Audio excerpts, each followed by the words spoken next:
महाभारत समाप्त होने के बाद पूरा महाभारत समाप्त हो गई। तो महाभारत में वीर के उपाधि के करा के दिहल जाओ, एकरा के पता लगावे खातिर अश्वमेध जग कराओ गए। घोड़ा छोड़ल गई अर्जुन के, तो घोड़ा के लीलार पर तम्मा के पत्र में लिख के टांगल गई कि ये घोड़ा के जी पकड़ ली वो अर्जुन से युद्ध करी।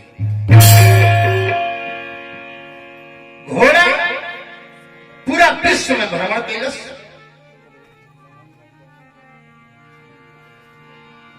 बाकी जब ये बिहार के छपरा जिला में आई, ये छपरा जिला के लोग फंसना होता। रतनपुरा में मृध्वज राजा की रहे ऊंची अटारी,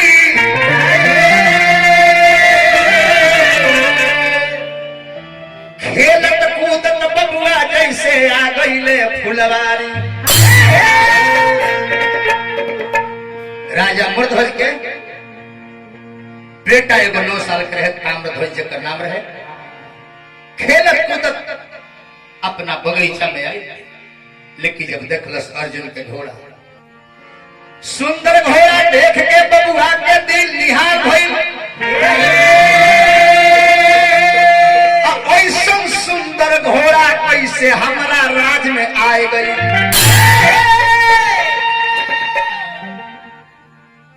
घोड़ा के लपक के लगाम पकड़ लिहलस लेखा। बाकी पीछे पीछे अर्जुन के 10,000 सेना, आगे आगे अर्जुन। जब देखले कि 9 साल के बालक घोड़ा पकड़ ले बा, तो अर्जुन कहले कि ए बालक, ये घोड़ा छोड़ा जल्दी से, सेठी साल भुला जाई, माई के गोद खाली होई, बाप के नाम बुता जाई। कलश ताम्रध्वज की रौरा अर्जुन कहले कि हाँ हमार नाम अर्जुन हो, ई घोड़ा हमार हो। कलश की घोड़ा तहार ना, ई घोड़ा हमार हो। कहे कि बिना हमरा आज्ञा के, बिना हमरा इजाजत के हमरा राज में प्रवेश कैले बा, आ घोड़े ना तोहरो पर हमरे अधिकार बा। हमरा राज में आवे के पहले हमार आज्ञा नहीं खलेले, हमरा बाबूजी के आज्ञा नहीं खलेले। अर्जुन फिर में पड़े करे रे बालक, ए घोड़ा नहीं छोड़े, घोड़ा ना छोड़े तो देख एक घोड़ा के लीलार पर का लिखल बा। लेकर कलश के पढ़ले नहीं की तो पढ़ब ना, आ धोले बनी तो छोड़ब ना। अर्जुन कहले कि घोड़ा छोड़ो ना तो का, अरे का पड़ा जाई, तया के पढ़ जाई तो करी तन कटा जाई।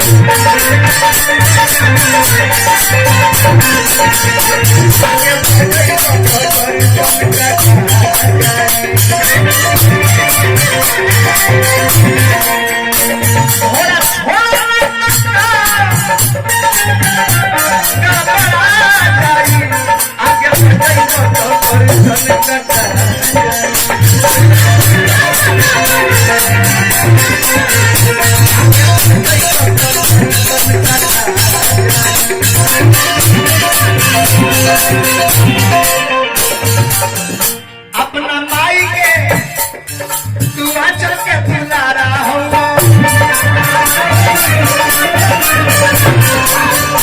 अपना बाप के तू आए प्यारा हो।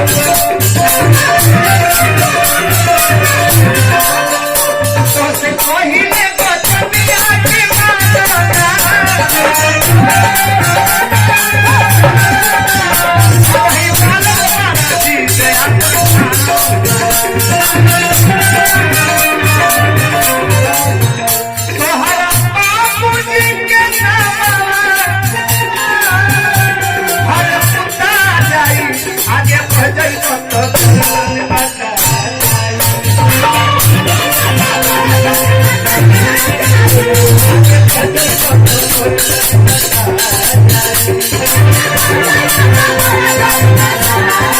घोड़ा छोड़ ले नहीं तो अर्जुन से ताम्रध्वज के कलश की युद्ध स्वीकार बा। अर्जुन बाकी पहले हम जाता नहीं, घोड़ा बांध के अस्तबल में आई तब तारा से युद्ध करो। अर्जुन के रोक के आ घोड़ा लेके चल दे राज में ताम्रध्वज। घोड़ा जब ताम्रध्वज के महतारी मूर्ध्वज के पत्नी देखली तो थर थर कांपे लगले कि बबुआ, अरे विपत्तिया बबुआ हो तू जान के बुझाई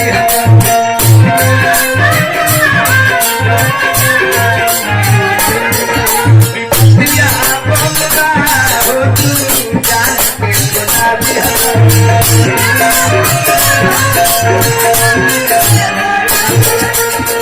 कहे माई रोई रोई हमर बतिया कवन होई,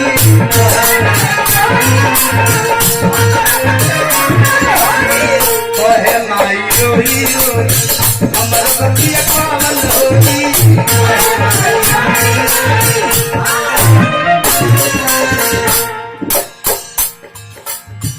यदि होई लड़ाई में होई तहरा संगे कौनो भतिया बबुआ हो तू जान के बिना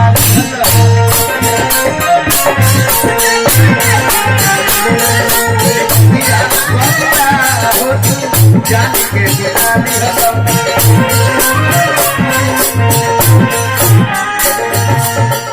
ताम्रध्वज माई के समझावे लागल। पैसा धर्मेंद्र भैया रुपया हमारे 1000 रुपया देता नहीं, हाँ। अच्छा ठीक बा, अब जाने माई कहता कि बेटा घोड़ा के छोड़ दो, और ताम्रध्वज कहता कि माई यदि अर्जुन के युद्ध स्वीकार कर ले बानी तो युद्ध करब, तारा घबराए के नहीं। माई के प्रणाम कैलस आ कलश की माई तने हमरा के भोजन करा दो। माई अपना हाथ है अपना गोद में 9 साल के बेटा के बैठा के अब भोजन करा दी हली।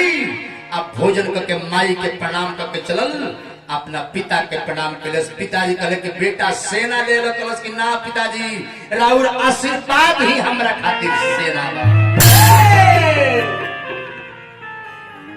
पिता के प्रणाम करके अकेले तरकस बाण धनुष लेके चल देलस 9 साल के बालक। भैली भारी अरे लड़ैया भैली भारी, लड़ैया भैली भारी, अरे लड़ैया भैली भारी संभर में तब दोनों ओर से चलत बने पहाड़ लड़ैया भैली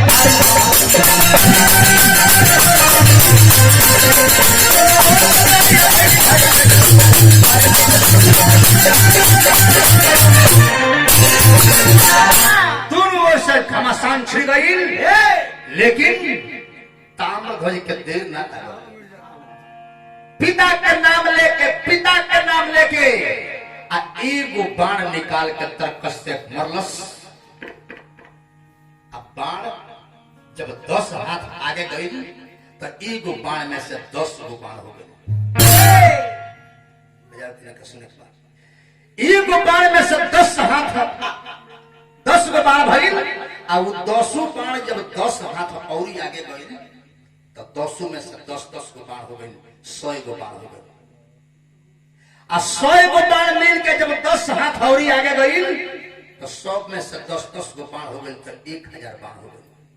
आ 1000 बाण जब 10 हाथ और आगे गई तो 1000 बाण में से 10 गो बाण भइल तो 10,000 बाण हो गए।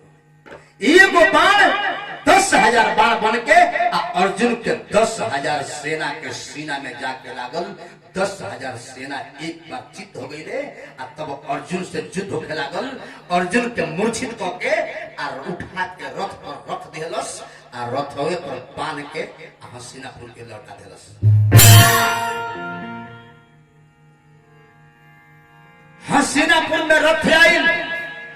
अर्जुन के जब होश आई तो अर्जुन रोवे लगले भगवान के आगे। अब भगवान से कहे लगले कि हे भगवान ई और कौन लीला हो ये दुनिया में सबसे बड़ा केहू भक्त भइल तो अर्जुन भइले हमरा के हरावे के रहे तो कोनो वीर के हाथे हम हारा रहती तो हमार शिकायत ना हो गई। एगो 9 साल के लड़का हमरा के काहे हरा देलस।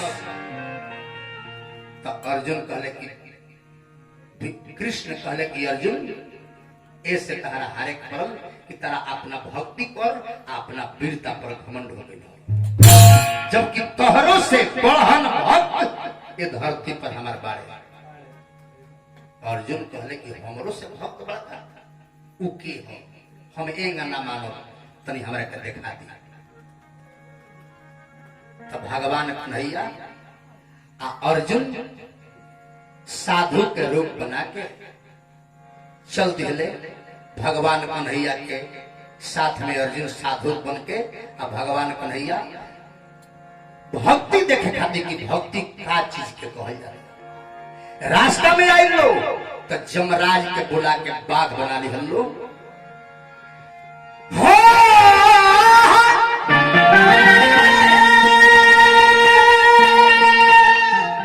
साधु के रूप बना धइले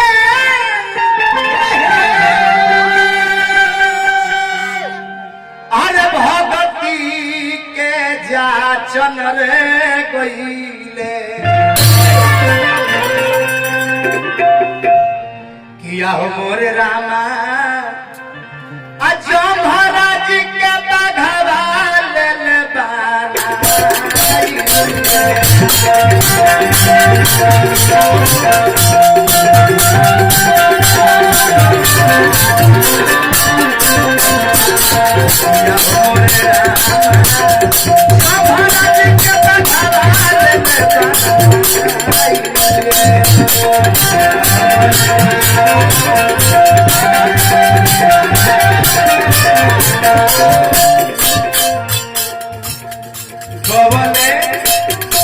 मनोज घर पड़ैया पहले जाओ छपरा बड़िया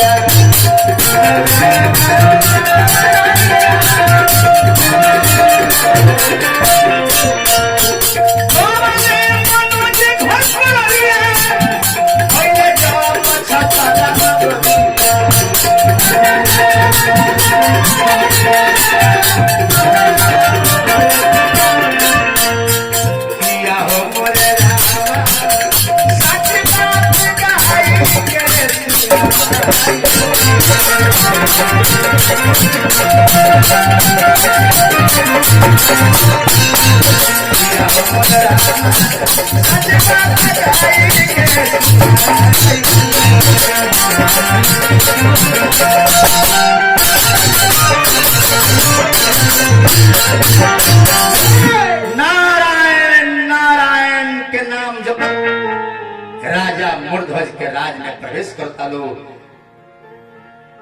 राजा के लगे खबर गई दुगो महात्मा आए बड़े। राजा के तरफ से आदेश भइल महात्मा लोग के आदर पूर्वक बुलावल जाओ।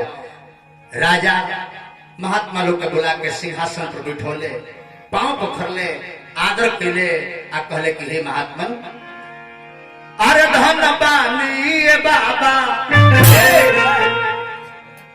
अरे आ गई नहीं हमारा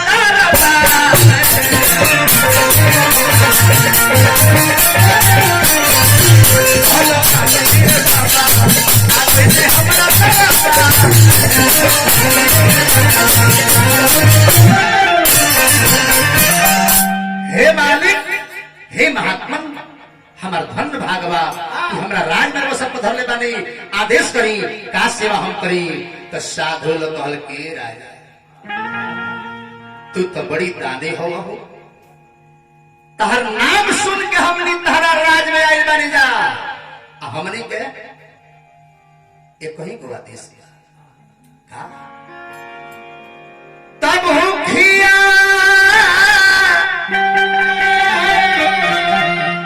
लागल बात हमनी के राजा मूर्ध्वज हमनी के भूख भूखिया लागल बात हमनी के खियब राजा जी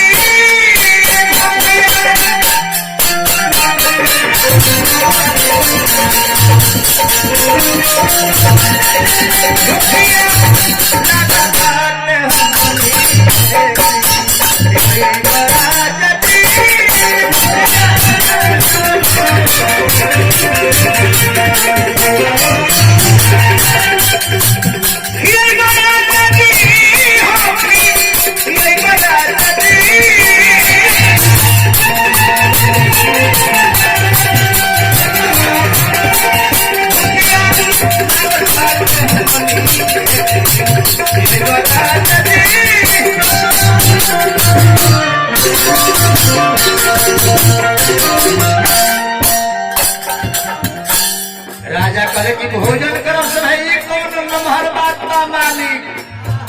अरे हमरा की यहाँ वही तो भोजन के साथ कुछ दान दक्षिणा मांगी, कुछ मंतव्य प्रकट करी, रवा सबके भोजनों कराए, दान दक्षिणा भी दे। साधु लोग कहे कि राजा भोजन हमने के करब, बाकी एगो शर्त बा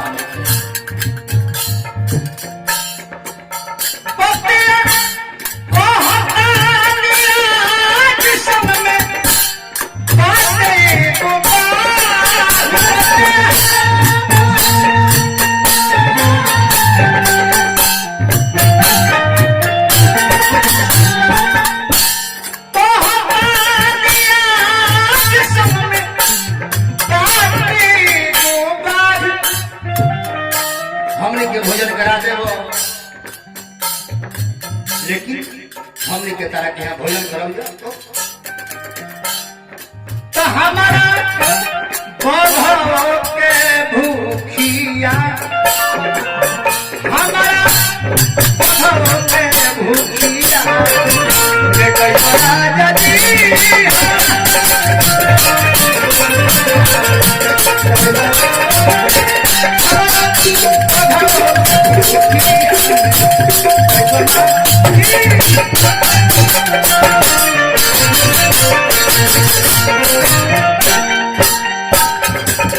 राजा कहे कि अवश्य बाघों के भोजन कराओ तो साधु की सोच ना राजा, तू धर्मात्मा हो, कबो केहू के हत्या नहीं खपैले।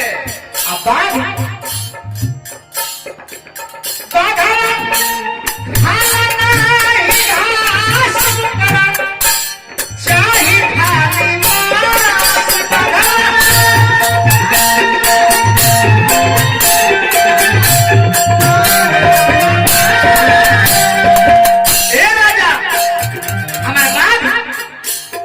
घास ना खाला, मांस चाहिए। तुम्हारी लेके उनके हत्या नहीं पकड़े, बोलो केकर हत्या करके मांस मंगेबो?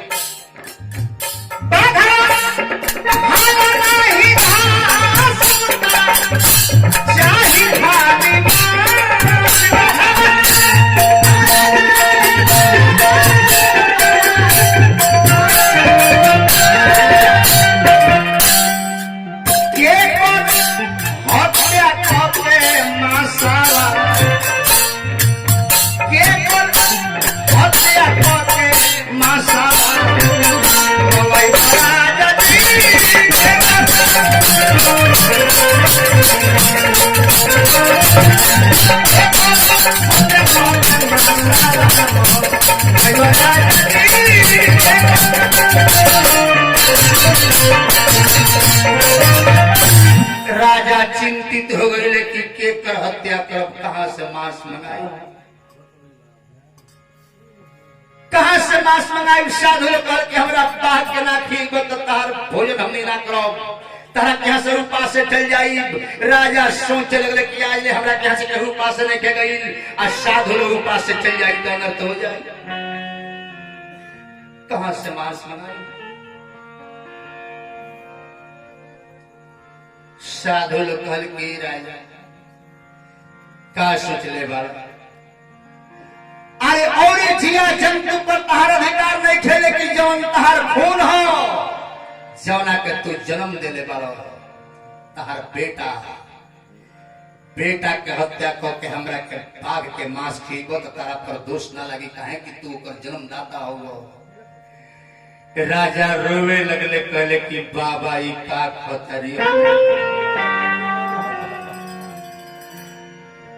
ठीक बाबा महात्मा जी, लेकिन बेटा पर जितना हमार अधिकार बा उतने ओकरा माई के बा।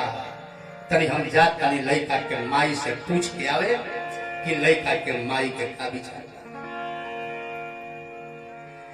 राजा चल दिले, अपना धर्म पत्नी के लगे मन उदास बा, आंख में पानी बा, देह कांपता। रानी पैर पकड़ली, कहले कि महाराज अरे कवने कारण राजा उदास भइले मानस, आ काहे गिरे अखिया से लोर।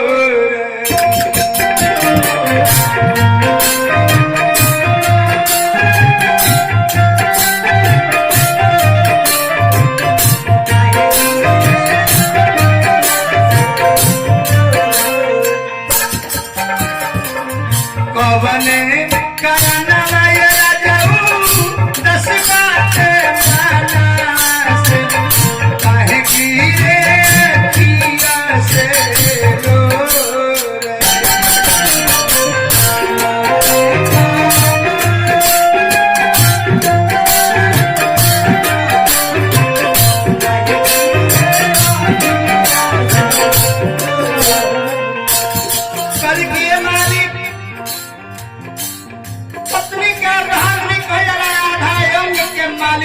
पत्नी हमरा से कोनो बात मत छुपाई।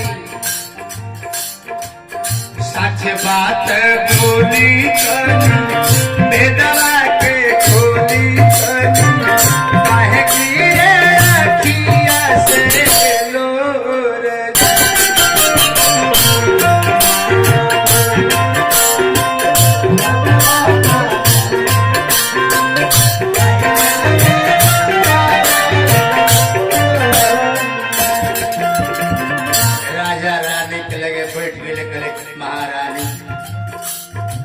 महारानी की रानी हम बचन हार चुकल बानी,